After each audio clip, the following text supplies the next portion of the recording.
Hi guys, and welcome back to another episode of my Pokemon Battle Series, the School of Hard Knocks. So throughout this episode, like every other, we'll be jumping on to the Pokemon Global Link Battle Spot ladder, playing under the Championship Battle rules, which are the equivalent rule set of the VGC 2017 season. So we had that cool episode yesterday where we had that first game, pretty standard, pretty straightforward, and then we had that game against the Snorlax, and we got super lucky, got that big critical hit at the end. Now, a few of you guys have said, Nigel and Daniel particularly have mentioned in the comments on yesterday's video that I should have went for the Darkest Lariat, because I totally forgot at the time the mechanics of that move, and they do ignore all stat changes, so a bit like how Sacred Sword works, and we would have been better off, I think, going for that move instead of the Flare Blitz when we did, and hopefully I think probably would have pinned the Snorlax into a position where it would have had to go for the recycles and locked into that for a few turns, which would have gained us a bit of momentum to try and whittle it down and not have to rely on that big critical hit at the end. But it was an exciting end to the video. Nevertheless, so I've had a bit of a nightmare with recording episodes since yesterday. So I did yesterday's episode. And then my plan was to make a bit of room for me to do this Tapu Lele team building episode like I've been planning on doing for so long. I thought I'll do a few back-to-back episodes yesterday when I had a bit of spare time, so I could just get them scheduled for you guys and then concentrate on that team building episode. But I recorded 2 episodes and I tried to record again this morning. My settings on my OBS, what I'm using to record this on, have went haywire, and my frame rate and everything, the video just scattered out, and you probably saw in the end of yesterday's episode where it kind of went out of sync with the video a little bit. The audio was fine, but the video kind of lagged a little bit, and the 2 episodes that I did yesterday after that, after yesterday's episode, just were unusable, and it was such a shame because I had one match with Scizor, and it was so good, and I was so happy with the outcome of the match. We got to really showcase how good Scizor was. I faced off against a team with a Pheromosa, Arcanine, Tapu Lele, Tapu Fini, and a Persian, and Scizor ended up KOing everything, even the Arcanine, and it was amazing, and I was really hyped to get this episode out for today, but then the video went skew, and I didn't even save the video, so I couldn't even upload it or amend the battle video. So I'm really sorry that I haven't got that for you guys to show you, but hopefully we'll go into today's episode, have some really good matches, and hopefully get some really good results. I did try and record this episode earlier on this morning, but again I had a few issues with the video sync to audio, so hopefully it's all sorted now. I've done a few tests and everything seems to be working alright. So hopefully the episode now will be perfect for you. We are going to use the same team, so we're using the Incineroar Scizor team that we've been using all week last week. I don't know if I mentioned on yesterday's episode, but basically the plan is we'll go on to today and tomorrow's episode and we'll play this team. On Wednesday, when we come to the School of Hard Knocks, what we're going to do is look at the results from the recent US Indianapolis Championship, because it should have all wrapped up by then. And what we'll do, we'll have a look and see if there's anything we can tweak and ideas that we've got for going into next week, and we'll build a new team, because there's a few things that I'd like to try out, like that Serena from the Japan Nationals winning team. I'd love to play Serena. I think it's a Pokemon that hasn't had much usage all season, and I think being showcased at Japan Nationals has really kind of brought it into the spotlight for us and everyone else to have a think about and maybe have a play around with it. So that might be an idea, but we'll approach that on Wednesday and look at the other things that have come out of the US International Championships from this past weekend. So we have our first opponent of the day, running a team of Torkoal, Lilligant, Gigalith, Tapu Lele, Porygon2 and Mimikyu. So I'm going to have to be quick here because we've not got too much time. I've been yakking on. Got a very heavy Trick Room mode. We've got that fast mode with the Lilligant Torkoal as well. Gigalith's going to be a bit of a problem if the Trick Room goes up, so we're going to need the Mudsdale. What else are we going to do? I do like Incineroar here as a lead. I think if we bring Tapu Koko as well, Tapu Koko or Tapu Lele? Tapu Fini maybe. Tapu Fini will bring, and we'll bring Porygon2 and Mudsdale in the back, I think, to lock it up with. Because the Mudsdale should be really good. Like, we've got to be a bit careful of the Gigalith once the Trick Room goes up on my opponent's end. But Mudsdale's going to just perform really well against, like, one-on-one, especially against that Gigalith. We've got to be careful for things like the Lilligant firing off Bloom Dooms or Leaf Storms, and the Tapu Lele can be a bit problematic as well. So let's see what my opponent kind of comes at us with. So we see the Torkoal and Lilligant lead from my opponent. And we will lead off with our Incineroar and our Tapu Fini. So we will get the Misty terrain up. One thing my opponent could do here potentially is switch out the Torkoal for the Tapu Lele, change the terrain, block any potential fake out coming out, and put the Incineroar to sleep, which wouldn't be great at all. I think what I'll do is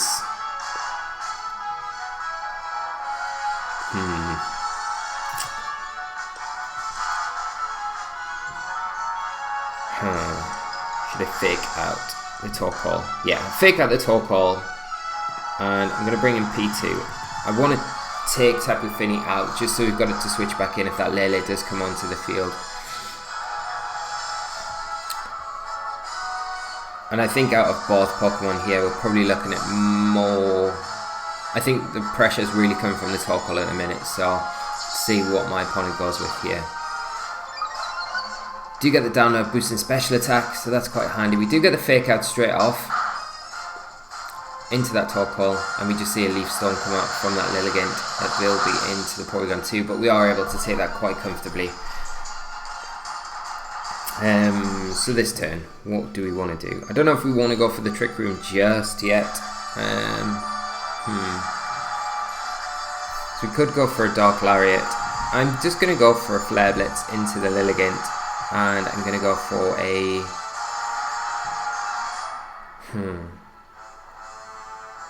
See, this is where I'd imagine the Tapu Fini to come in, maybe on that Torkoal side. Because we could just go for a Recover, or we could just go for a Return, to be honest, into the Torkoal, just to get some damage onto it. I think if that Tapu Lele does come in, at least we'll be hitting it for good damage. So yeah, we're probably going to see the Tapu Lele come in here. I couldn't really switch at that point because whatever happens, Torkoal's going to go out last, so we would just lose our terrain in that situation, switching either Incineroar or Porygon2 out for the Tapu Fini. So we see the Lilligant just protect here. Flare Blitz going into that protect, but that return is going to do a bit of handy chip damage to the Tapu Lele, catch it on the switch in there. So, what can we do? I think. What do I want to get rid of? I'll get rid of the Tapu Lele, so, no, actually I'm not going to. Yeah, well, I'll get rid of the Tapu Lele, and I'm going to switch P2 out back for the Tapu Fini to stop any spores coming onto the field. And we'll also reduce any psychic type attacks that come out from my opponent as well here. So, like, the Lilligant's not too threatening at the minute because it has taken that special attack drop from the Leaf Storm that it has fired out already, so we should be alright. And you've got to imagine it's more likely a Sleep Powder to come out here rather than anything else. So we do see the Sleep Powder. Misty Terrain stops that, and we see a Moonblast will be into the Incineroar. And we do get a special attack drop, which is terrible, isn't it? But we do get the Flare Blitz off. So this recall damage we take here should be enough to proc our berry, put us up to a nice level of health. And then we don't need to worry about Sleep Powders anymore because we've got the Misty Terrain up. And like I said, that Lilligant, you know, might have Bloom Doom, so we still have to be a bit careful with that. And we see Porygon2 make its entrance onto the field. Does get an attack boost here, so I mean, we could just go for a Flare Blitz into the Lilligant. And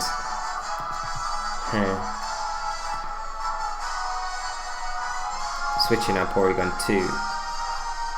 Or we could just go for a Heal Pulse, to be honest, onto the Incineroar, just to get some health back onto it. I think that's probably not a bad idea, to be honest. I'll go for that. So we do get another Leaf Storm come out from this Lilligant. Doing, yeah, about 50% to Tapu Fini. We do get the Heal Pulse off though. Heal back Incineroar.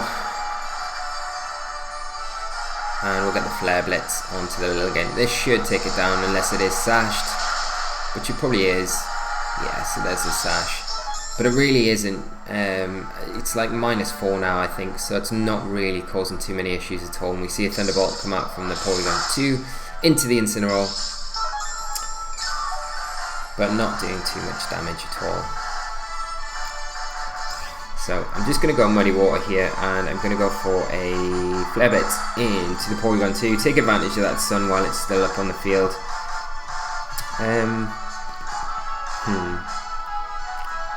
Don't know if I am going to go for a Muddy Water here. I'm just going to go for another Heal Pulse into Incineroar, to be honest.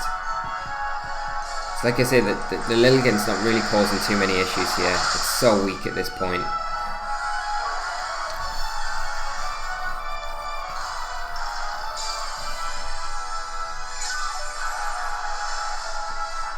So we do get the Heal Pulse back onto Incineroar. We get a Flare Blitz. This should do big damage to the Porygon2, especially under the sun. Big damage. But Porygon2 is so bulky. It's a good chunk to it anyway. And we'll take a Thunderbolt into Tapu Fini from that P2. So we will lose Tapu Fini here, but sunlight does fade. And I'll just bring in Porygon2.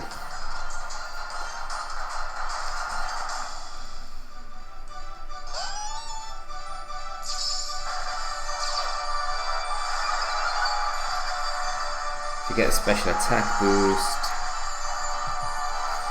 So here, what am I going to do?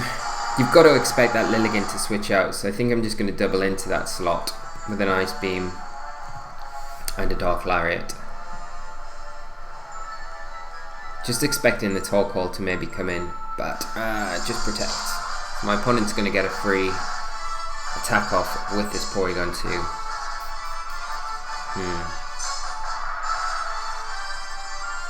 And there's a Trick Room.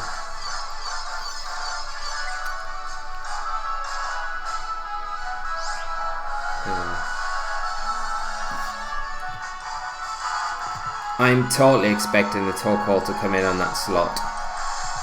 So I really want to double in on it again, really. But maybe not Ice Beam, maybe just return into that slot. Because you've got to expect the Torkoal to maybe come in on that slot this turn. If we don't, we'll take the Lilligant down, yeah.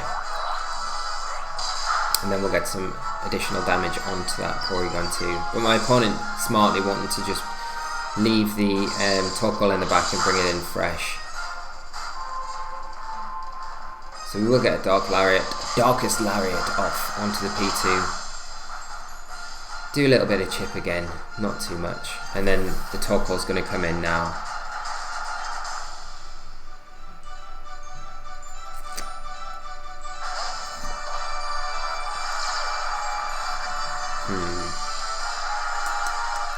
I wonder if we can take an Eruption with Porygon2. Yeah, we should be able to.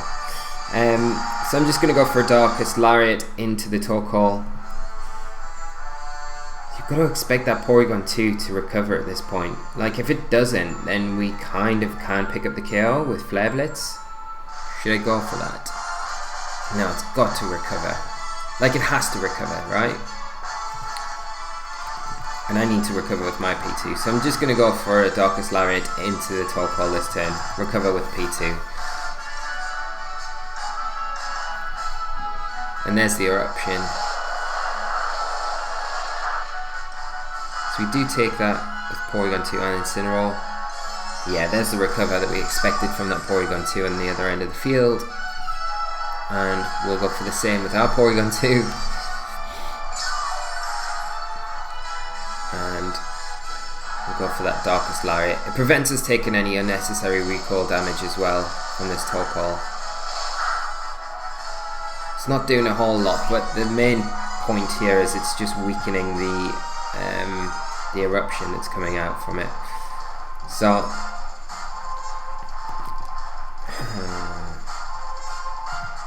I'm going to recover again with Porygon2 here. And there's just another eruption from the Torkoal. I should take this a lot more comfortable than that last one. And Porygon2 going for a T-Bolt into my Porygon2. If you don't mind at all, because it means we're going to get that Darkest Lariat off. Again into the Torkoal. And I think this next turn is where I'm going to bring in Mudsdale.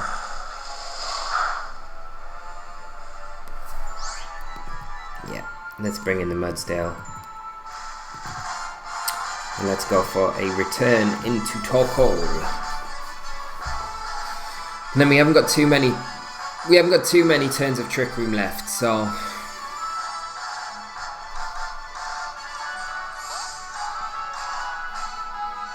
this Torkoal will be going down soon.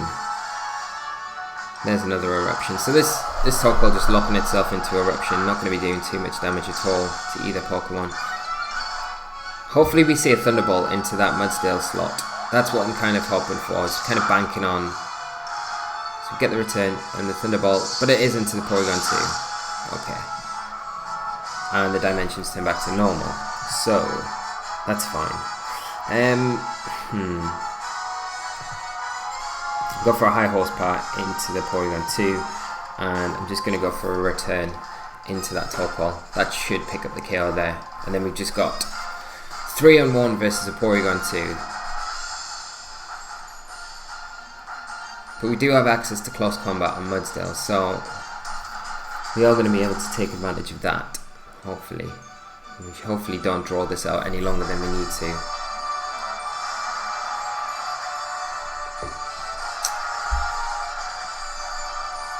Oh, and also guys, just as a thing quickly before I do forget, one of you guys, Daniel, mentioned on the in the comments on yesterday's episode, so I put a QR code team of this team together, and I totally forgot that Porygon2 and my team has return, but it won't work in the QR code setting. So what I'll do, I have to wait till this evening to get the frustration TM on this cartridge, because I've got both of them on my other cart, and I didn't want to trade P2 over to do that because it will reset the happiness. So I'll wait till this evening on this cart and get return and frustration, and then tomorrow I will upload the QR code team again. I'll just update it with frustration so you guys can take advantage of that, because I think it resets when you use a QR code team with return. I think the mechanics and things are a bit skewed. I did think it locked in.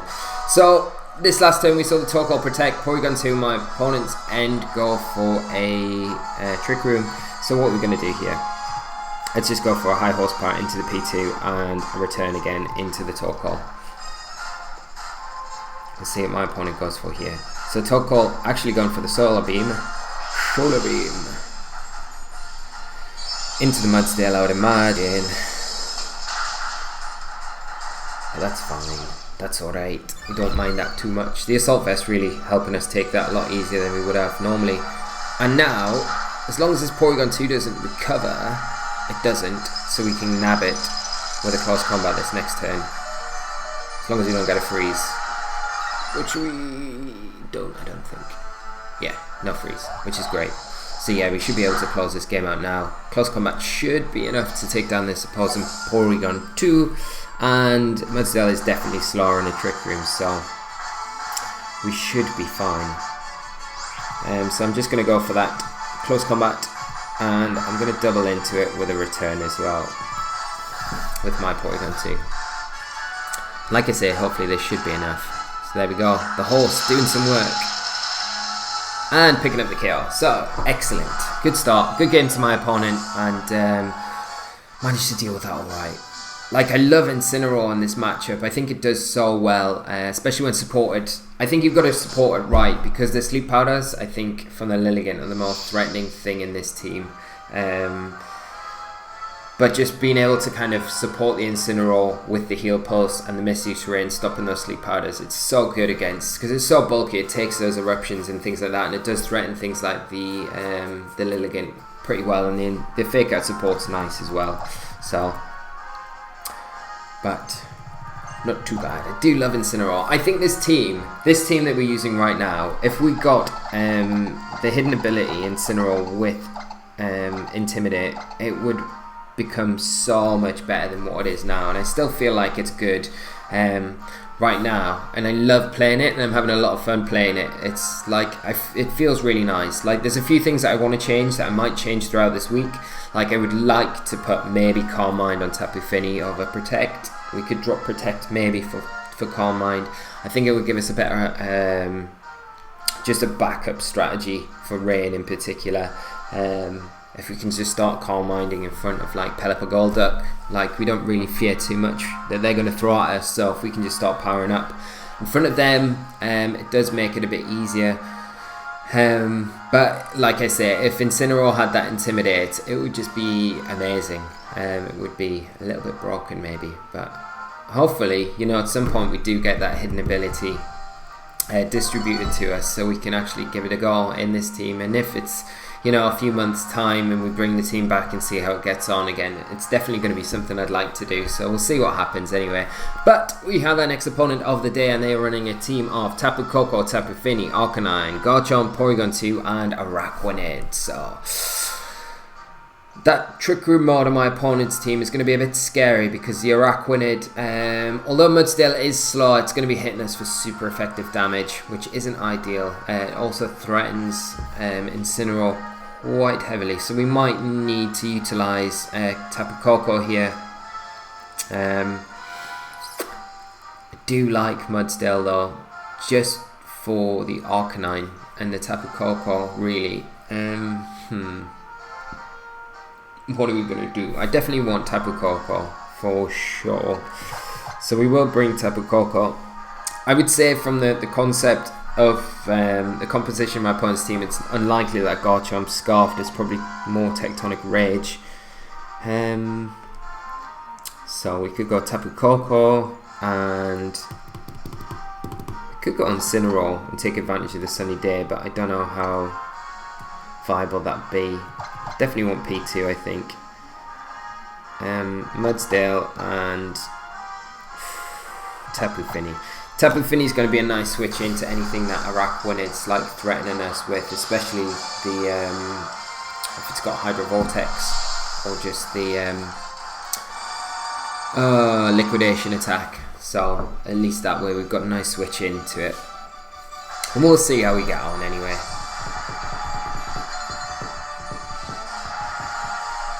But Tapu Koko is going to be really important here, so we don't want to just allow it to go down for free anyway. So we're going to lead off with Tapu Koko, Porygon2. My opponent's going to lead off with Porygon2 and Arcanine. So we get the electric terrain up. We are going to take an Intimidate from the Arcanine, but we will get, oh no, my opponent's got an attack boost, and we are going to get an attack boost, so just cancelling out that Intimidate here. I think here what I'm going to do is just Volt Switch, get Koko off the field, and we will probably see a Trick Room, I would imagine. I'm just going to go for a bit of damage onto the Arcanine with a return here with my Porygon2. So let's get Koko off the field. Get a little bit of chip onto the P2 as well. I didn't Volt Switch into the Arcanine because the Arcanine is probably the one thing that would switch out for maybe a Garchomp or Protect in this situation. So we've got a little bit of an option here. We could bring in expecting a Trick Room. We could bring in Mudsdale, and that would give us a massive advantage if the Trick Room does get set up. Or we could just bring in Tapu Fini to tank a possible fire type attack coming in on it. And I think I'm going to do that. I think I'm going to bring in the Fini, because if the Trick Room does go up, we can still take advantage of that swagger onto our Porygon2 and start boosting it up that way. We also threaten the Arcanine as well. So there's the Flare Blitz from the Arcanine. Is going to be into that Koko slot. So Tapu Fini going to be able to take that quite comfortably.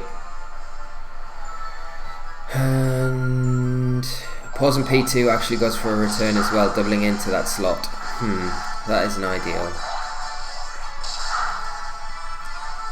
But we do get a bit of good damage onto the Arcanine, to be honest. We do need to be careful of the Wild Charge on the opposing Arcanine. So I might just protect Tapu Fini here and go for just another return into the Arcanine. Hopefully that doesn't proc its berry, but we've got to be careful of the Wild Charge, which probably would pick up the KO on the Tapu Fini now, depending on how offensive that Arcanine was. But the Arcanine withdraws, and the Araquanid comes onto the field. So a bit of a wasted protect here, I feel, because we'll probably see a Trick Room come out. No, not really. So we just see a return come out from that Porygon2. What we could do here is go for a Swagger into our Porygon2 and try and pick up the KO onto that Araquanid. So I'm just going to do that. I'm going to Swagger my own Porygon2 and I'm going to go for a return again into the Araquanid. I don't know if a +2 is going to be enough to pick up the KO though. So there's a Swagger. Boosting our attacks, it doesn't miss, thankfully. We'll see how much damage we do. There's a return from the opposing Porygon2. Do take that. Let's see what this is like. It's going to be enough. So close, so close. And we just see a liquidation doubling in to the Tapu Fini. And that is enough to take it down. But we're in a nice position now where we can bring in Tapu Koko. And that Araquanid will go down to Dazzling Gleam here. So we could Dazzle. What's the damage? Has anything been done to that Porygon2? See, I totally expect the Araquanid to protect here. And I really want to Thunderbolt and kind of double into that Porygon2.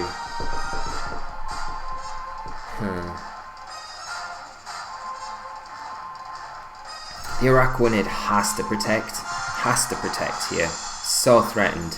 So let's go for the Z, Gigavolt Havoc into the Porygon2 and go for a return as well into that slot, expecting that Araquanid to protect or switch out.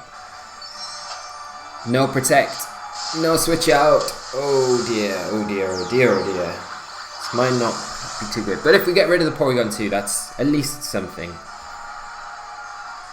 So we could have just went for a Dazzling Gleam here, but I don't know if the Dazzle and the return would have been enough. It'd be nice if this is enough to pick up the KO onto the Porygon2. I don't think it will be though, to be honest. No, it's not quite enough. But the double into it, we are able to pick up the KO there, which is something. But we're probably going to lose Koko here, I would imagine, to a liquidation. Is it going to be enough? No. Okay. Excellent. So that's nice. But then we do need to be a bit careful of this Arcanine, because it probably does have extreme speed. But just to kind of cover that, I'll switch in Mudstill for Tapu Koko, and I'm just going to go for a return into the Araquanid slot with P2. That should pick up the KO there, and we'll preserve Tapu Koko for later in the game, because we may need it depending on what my opponent's last Pokemon is.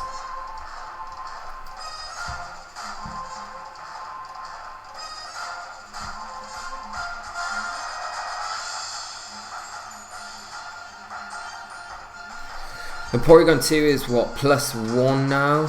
Attack, just because of that Intimidate, so it'll still be hitting for good damage. So there's the extreme speed as we expected into the Mudstill. We are able to take that. We'll get this stamina boost as well, which is going to really help us out in the last few turns of this game. We'll get the return off into that Araquanid. And we do pick up the KO there, take it down, and my opponent down to his last 2 Pokemon. So let's see what they've got in the back. And it is the Garchomp. Okay. So, I'm going to just trick him here. I'm going to go for a high horsepower into the Arcanine. And yeah, we're full health with Porygon2, so I don't think we're in too much trouble about getting KO'd. Maybe my opponent could double into it, but then still, I think we should be alright. Ooh, so we see a Sword Stance come out from the Garchomp. Arcanine going for a Will-O-Wisp into the Mudsdale. And we get a high horsepower off. Still enough damage. Okay. Get a crit. That is a bit fortunate for us there. And we'll get the Trick Room up. Bit unfortunate for my opponent there. But Mudsdale taking the burn, saying, nope, I'm not having any of that. You're going down, whatever. So, all we can do here is kind of double into the Garchomp with P2 and Mudsdale. We've not really got too many options. We just need to hope that we hit the high horsepower, and we'll see how... Did we get a special attack boost? I think we did. No, we didn't. Got an attack boost. So I don't think the Ice Beam is going to be enough, but hopefully the combination of both the Ice Beam and even burnt high horsepower should be enough to pick up the KO here. High horsepower does hit. Let's see what damage we're doing. Ooh, might be enough. Might be. I don't know. It's going to be very close regardless. And we'll get that Ice Beam off. We'll probably see a Tectonic Rage if it survives into the P2 slot. But we do manage to just do enough to the Garchomp and pick up the win. So that's super nice. And that kind of wraps up. I think we'll wrap it up there, guys, for today. And we'll leave some more juicy games for tomorrow. Like I say, I'm really sad that we had those games recorded and we weren't able to kind of upload them. So I am on a mission now to really get an episode where we can showcase the Scizor. It was a bit run-of-the-mill today, but we got two good results from it. Team performing really well. We played some common archetypes there with that Sun Torkoal Lilligant team, and then more of a kind of a standard team there. But taking on what was quite popular earlier on in the format, the Porygon2 and Araquanid, and we did manage to deal with that quite well. So a bit standardish, but obviously just showing the teams capable of handling those sort of threats in the meta game. What I'm going to do, guys, the video will go up at 7:30 this evening, but I don't know if I'm going to have time to get the QR code done before then. If I can't get it done tonight, we'll definitely have the QR code team with the Porygon2 frustration in tomorrow's episode, so do stick around for that. And before I go, guys, I will just quickly make sure you're aware. We have a competition. So we had our 100th episode of the School of Hard Knocks on Friday evening. We did a live stream. It was a lot of fun. A lot of you guys came by, hung out, and it was amazing. I had probably one of the best times I've ever had doing an episode on this channel since we've started it on Friday, so it was amazing. But we have a competition running at the moment, and the competition is, as you can see on your screen right now, you have first place will net you a world's exclusive Pikachu plush, a world's exclusive 2016 t-shirt, there's a cap in there, playmat, binder, there's a Pokemon art academy game for your 3DS, and some other little bits and bobs. So really cool little package there. And then we have 3 runners-up prizes of these really nice they are canvas artworks. As you can see, we've got a Blaziken, a Tyranitar, and what looks like a Mega Charizard Y shiny one. 3 runners up. All you need to do to participate in this competition, guys, is it is a prize draw. So what we'll do the prize draw on Monday the 7th of July, and we will be picking well, there'll be 4 people we'll pick. 1 will get this big goodie bag here, and 3 of you will get one of these nice bits of artwork. All you need to do to enter is be subscribed to the channel and leave a comment and a like on any video from the 30th of June to this Friday the 7th of July. That's all you need to do. 1 comment, 1 like on 1 video, and that's all you need to do, and that's your entry in, and we'll do the prize draw on Monday. But if you want to get your hands on any of these cool goodies, and then just do that, and then we'll do the prize draw on Monday, and we'll see who the lucky people are. Yeah, so it was just kind of in a way to say a little bit of a thank you for you guys, just to give you something back. So hopefully the prizes are cool and you guys like them, and good luck to you all for entering. But we're going to wrap things up there, guys. That is it for today. So I hope you're enjoying your weekend. I hope you're having a really great time, whatever you're doing. If you're catching up on the indie stream, if you've been watching that all weekend, I hope you've enjoyed it, whatever you've been doing. But we'll be back tomorrow with another episode of the School of Hard Knocks, so do stay tuned for that. But until then, guys, I have to mention, don't I? Please leave a like on the video if you've enjoyed today's episode. If you've got any comments or anything about the team or what's happened in today's episode or anything else, just leave them in the comment section below and I will get back to you as soon as possible. But we'll be back tomorrow with another episode. So until then, guys, you take care of yourselves, and until then, bye-bye!